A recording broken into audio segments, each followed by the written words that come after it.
మహబూబ్ నగర్ జిల్లా parliament Congress party అభ్యర్థి చల్ల వంశీచంద్ రెడ్డి సతీమణి అఖిలేశ్వరరెడ్డి షాద్ నగర్ నియోజకవర్గంలో విస్తృతంగా ప్రచారం నిర్వహించారు. ఈ మేరకు కొందూరు మండలంలోని పలు గ్రామాల్లో మహిళా కాంగ్రెస్ కార్యకర్తలతో కలిసి ఆమె పర్యటించారు. ఈ సందర్భంగా ఉపాధి హామీ పనులు చేస్తున్న మహిళలతో మాట్లాడి వారి సమస్యలను అడిగి తెలుసుకున్నారు. అనంతరం రానున్న పార్లమెంట్ ఎన్నికల్లో కాంగ్రెస్ పార్టీకి ఓటు వేసి చల్ల వంశీచంద్ రెడ్డిని గెలిపించాలని కోరారు. కాగా డాక్టర్ గా కొంతమందికే సేవ చేయగలమని, అదే రాజకీయాల్లో ఉంటే ఎక్కువ మందికి తమ వంతు సహాయం చేయొచ్చనే సదుద్దేశంతో తన భర్త రాజకీయాల్లోకి వచ్చారని ఆమె వెల్లడించారు. అలాంటి నాయకుడిని గెలిపించుకోవాల్సిన బాధ్యత అందరిపై ఉందని చల్ల అఖిలేశ్వరరెడ్డి పిలుపునిచ్చారు.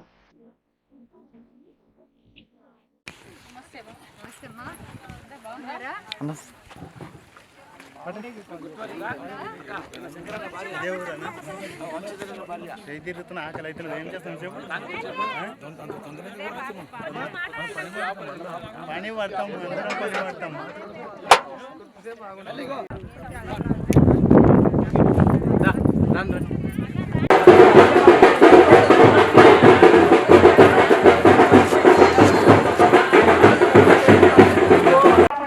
చెప్పడం జరిగింది.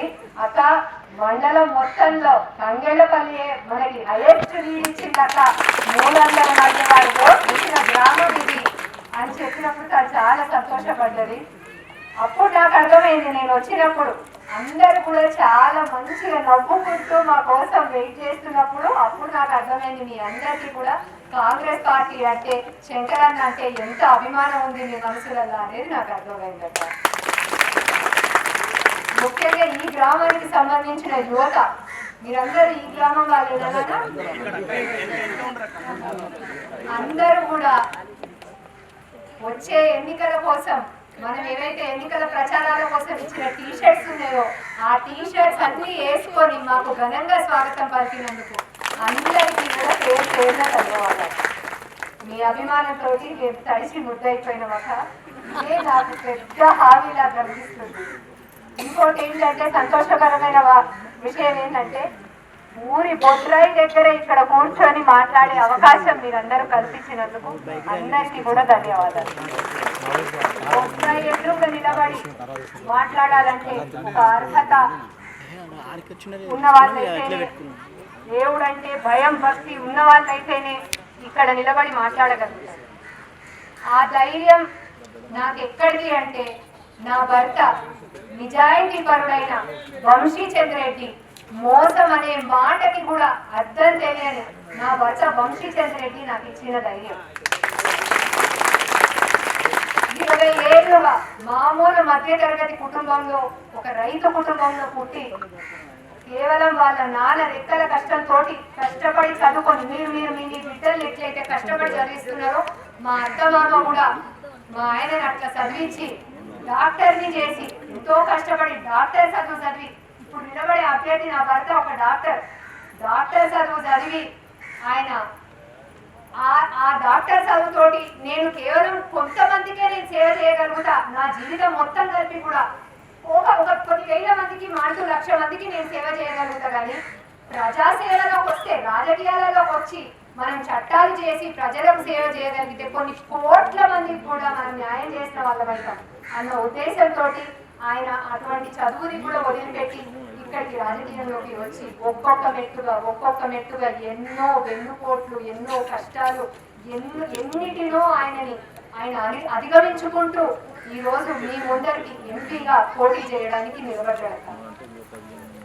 నేను నా పుట్టినీళ్ళు రంగారెడ్డి జిల్లా, మన షాద్ నగర్ ఉన్నది కూడా రంగారెడ్డి జిల్లాలో కదా, పుట్టినీళ్ళు రంగారెడ్డి జిల్లా. నన్ను మహబూబ్ నగర్, ఉమ్మడి మహబూబ్ నగర్ జిల్లాకి మా అమ్మ నాయన ఇచ్చేది. మరి నా రోజు మంచిగా చూసుకుంటారు ఏ రాజువాడని మా అమ్మ నాయనకి చెప్పి ఒప్పించి నన్ను మహబూబ్ నగర్ జిల్లాకి ఇచ్చేది. మరి ఇప్పుడు షాద్ నగర్ కూడా ఉమ్మడి మహబూబ్ నగర్ జిల్లాకి ఇందుకు వస్తుందా? వస్తారు కదా. మరి నన్ను మీరందరూ మంచిగా చూసుకుంటారా? అంటే నాకు పుట్టినీళ్ళ సంబంధం ఉంది, ఇక్కడ నాకు పెట్టినీళ్ళ సంబంధం ఉంది. నాది ఎంత ఉంది, నా స్ట్రెంత్, నా బలం ఎంత ఉంది, రెండు రకాలుగా నాకు బలం ఉంది.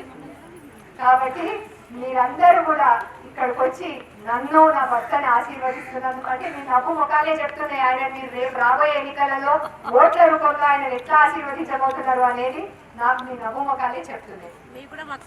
అదే వస్తుంది, అక్కడికే వస్తుంది.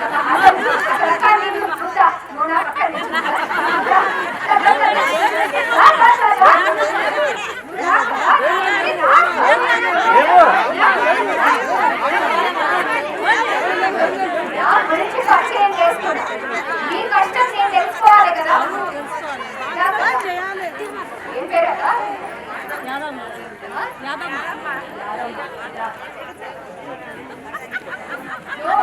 భారత్తో మాట్లాడిన దాంట్లో తప్పేమీ లేదు. ఆమె మాట్లాడుతుంటే మనం ఎందుకు ఆపినామంటే పెద్దలు మాట్లాడుతుంటారు కదా, ఒకసారి మాట్లాడిన తర్వాత మనం మాట్లాడదామని ఆపినాం. కానీ అక్క మాట్లాడిన దాంట్లో తప్పు లేదు. 10 ఏళ్ళు మనము ఒక ప్రభుత్వాన్ని నమ్మి మొదలు 5 ఏళ్ళు వాళ్ళకి అవకాశం ఇచ్చినాం కార్గుర్తులకు. అవునా అన్నా? ఇచ్చినామా? అందరూ కూడా ఓటు చేసిండ్రు కదా కార్గుర్తుకి. అందరు అక్క 5 ఏళ్ళు ఇచ్చినాం వాళ్ళకి అవకాశం. వాళ్ళు రకరకాల హామీలు ఇచ్చిండ్రు మనకి. బెడ్రూమ్లు ఇస్తాం, డబుల్ బెడ్రూమ్ ఇల్లు ఇస్తాం, అల్లుడు వస్తేడు ఉంటాడు, కొడుకు వస్తేడు ఉంటాడు అని మాయమాటలు చెప్పి ఇంటింటికి ఉద్యోగం ఇస్తామని, 1,00,000 ఎకరాలకు నీళ్లు ఇస్తామని, ప్రాజెక్టుల కాడ కుర్చీలు వేసుకొని కూర్చొని కంప్లీట్ చేస్తామని ఇట్లా ఎన్నో హామీలు ఇచ్చింది. అవునా? సరే ఒక అవకాశం ఇచ్చి చూద్దాం, నిజంగా చేస్తారేమో అని అనుకొని మనం అందరం కూడా మీరందరూ ఓట్లు వేసి గెలిపించుకున్నా. ఏమన్నా ఒరిగిందా 5 ఏళ్ళ? అయినా ఏం చేసినాం అంటే మనకి ఎంత ఓర్పు సహనం అంటే మనకి ముఖ్యంగా మహిళా మూర్తులకి అన్న మీరు తప్పు అనుకోవద్దు ప్లీజ్, అందరూ తప్పు అనుకోవద్దు. నేను మహిళా మూర్తులకు ఎందుకంటున్నానంటే మనకి వాళ్ళకన్నా రెట్టింపు సహనం, రెట్టింపు ఓర్పు ఉంటుంది. ఎందుకంటే ఒక ఇంటి బాధ్యతని తీసుకొని మనం ఎంతో అందరినీ కూడా మనము ఎవరిని నొప్పియొద్దు అన్న ఉద్దేశంతో భర్తని, పిల్లల్ని, మన తల్లిదండ్రులని కూడా, అత్తమామల్ని అందరినీ చూసుకుంటా మనం ఎంతో కష్టపడతాం. ఆడవాళ్ళం ఎంతో ఓర్పు సహనంతో సంసారం చేసుకుంటూ వస్తాం. అవునా?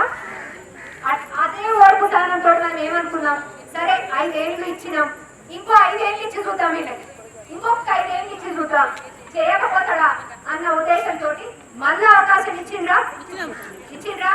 మొత్తం ఎన్నేళ్ళు చేసిండు? 10 ఏళ్ళు చేసిండు. 10 ఏళ్ళకైనా కనీసం గుర్తించిన వాగ్దానాలైనా ఏమైనా నెరవేరినాయా? ఎన్ని డబల్ బెడ్రూమ్ ఇల్లు వచ్చినాయి మన ఊళ్ళో? ఎన్ని ఉద్యోగాలు వచ్చినాయి ఇక్కడ మన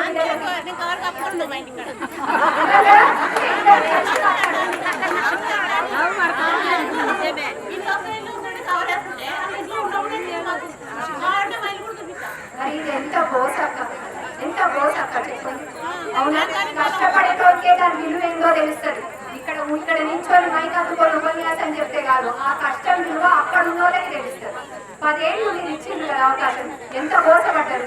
మరి అటువంటి గ్రహణాన్ని మనం తప్పించుకోవాలని చెప్పి మొన్న అందరం కలిసి ఏం చేసినాం?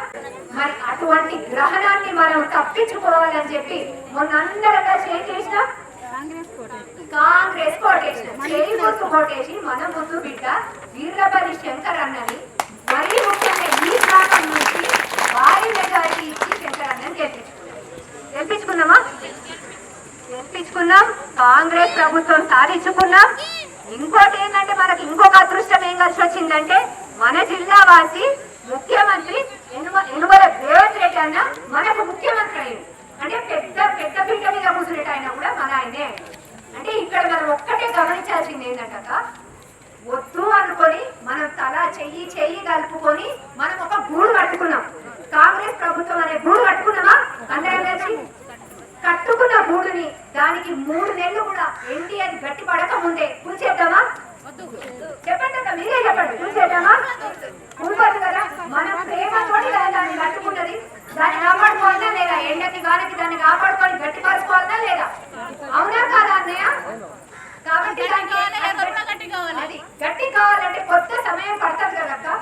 అవునాక మన సమస్యలు ఉన్నాయి అక్క. మీరు అలిసిపోయి ఉన్నారు, 10 ఏళ్ళు అలిసిపోయి ఆశ కొద్దికి మీరు కాంగ్రెస్ ప్రభుత్వం ఇందిరమ్మ రాజ్యం మళ్ళీ వస్తే అన్ని అప్పుడు మనకి ఎట్లా చదివినాయి, ఇప్పుడు మనకి అన్ని హామీలు వస్తాయి అన్న ఉద్దేశంతో మీరు తెచ్చుకున్నప్పుడు మనం దాన్ని కాపాడుకోవాలి కదా.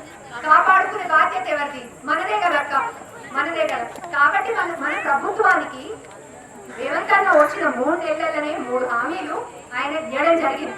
కానీ ఎందుకు మధ్యలో ఇప్పుడు ఎందుకు ఆగిపోయింది అంటే అది అదృష్టమా దురదృష్టమా నాకు ఎంత చెప్పాలో తెలుస్తలేదు కానీ మనకి 2 కోడ్లు వచ్చాయి.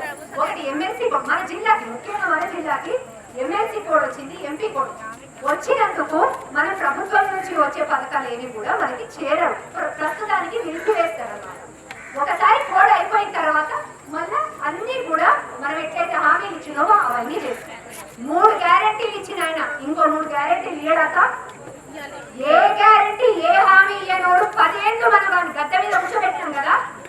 మరి 3 గ్యారెంటీలు 3 నెలలు ఇచ్చిన ఆయన వచ్చే ఒక 4-5 నెలలలో ఇంకో 3 గ్యారెంటీలు మనకి అమల్లో తీసుకురాలేడా? మన ముఖ్యమంత్రి సమర్థుడనే కదా మనం ఎన్నుకుంది, మన ఎమ్మెల్యే సమర్థుడనే కదా మనం ఎన్నుకుంది. మరి ఆయనకి మనం బలం ఇవ్వాలి కదా. ఓట్ల రూపకంలో మీకు మెజారిటీ